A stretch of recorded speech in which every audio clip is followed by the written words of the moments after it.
tiny shit through on his body. What is up, everybody? It's your boy Jay Kuzi coming at you guys with another video.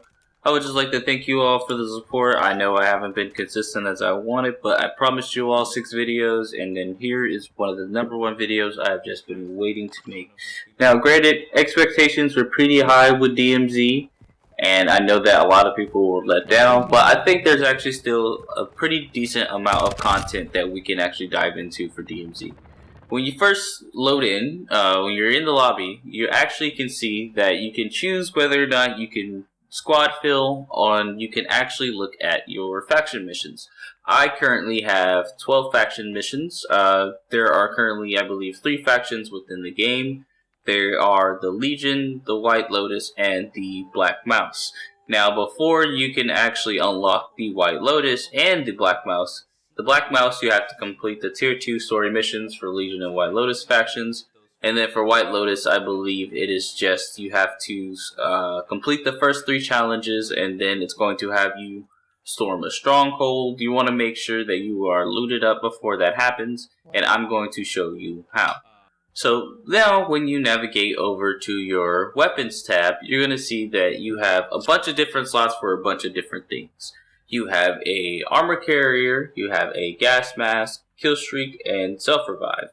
Now, for the armor carriers, you actually only start off with 1 plate in game, and you have a maximum of 3 plates you can carry.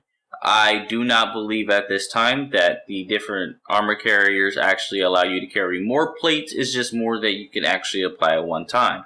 With level 2, you can put 2 plates, and level 3, same thing.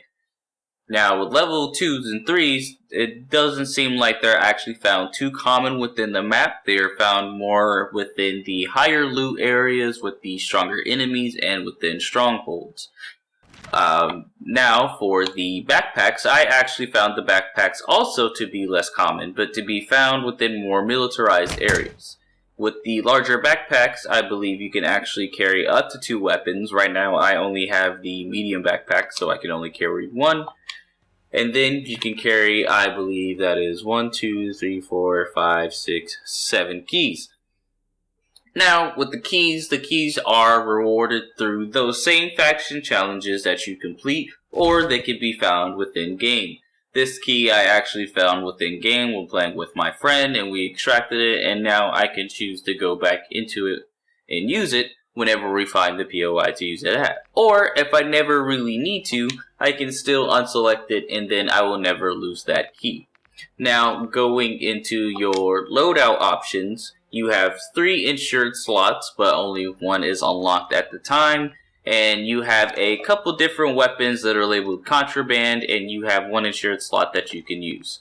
Now, with the insured slot 2 and insured slot 3, you have to complete tier 3 of every faction to unlock insured slot 2, and then you have to complete tier 5 of any of the faction members to get insured slot 3.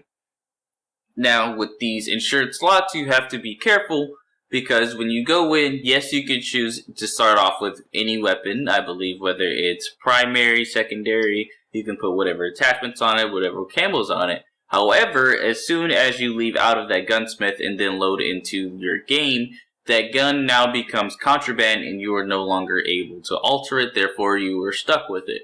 For me, it was the Cinder Icarus, and this is just what I chose to keep. I've noticed that there are significantly more enemies as the game goes on, and the AIs actually do become a little harder. Me and Scotty were playing, and we actually got knocked quite a bit, even while playing a little bit slower. We did actually run into some players every now and then, but it wasn't too often. Majority of the times, we actually were dying to the AI themselves. You're actually going to want to start off with, a few excursions. Make sure you go and get your armor carrier first, then extract, then maybe go get your gas mask and then extract, and then maybe pick a few different weapons, kind of playing it safe. But then as you get that loot and those cash, unfortunately the cash doesn't carry over, but there's plenty items within the game that you can find, you can sell, and then you can actually buy guns in game, or you can buy the gas mask, killstreak, and self-revives as we were saying before.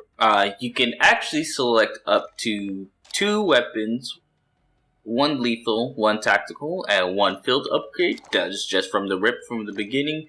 And you can choose all of the same. For me, I typically like to run the munitions box. I found that ammo can sometimes be scarce when you are, fighting a stronghold. You can even use a deplorable cover.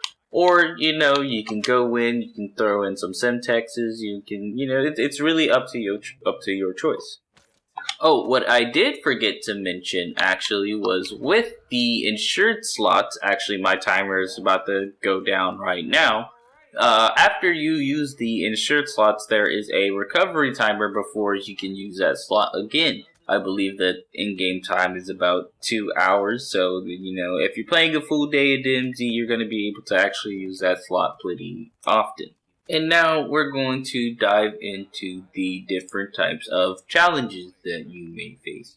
These faction missions can be such as acquire $60,000 in cash, use that at the shop, complete and secure 1 radioactive material. These are actually in-game things that, they're going to lead you to destroy 6 vehicles, anti-aircraft, and then you can actually extract with them. I wanted to thank you guys all for tuning in to this video. Like I said, I at least have 5 more videos coming after this one. I actually have a lot of stuff that's recorded, so I'm going to start trying to roll that out to you all. Just be on the lookout for that. And again, I just want to thank you all for the support, and you all enjoy the rest of your day. Peace.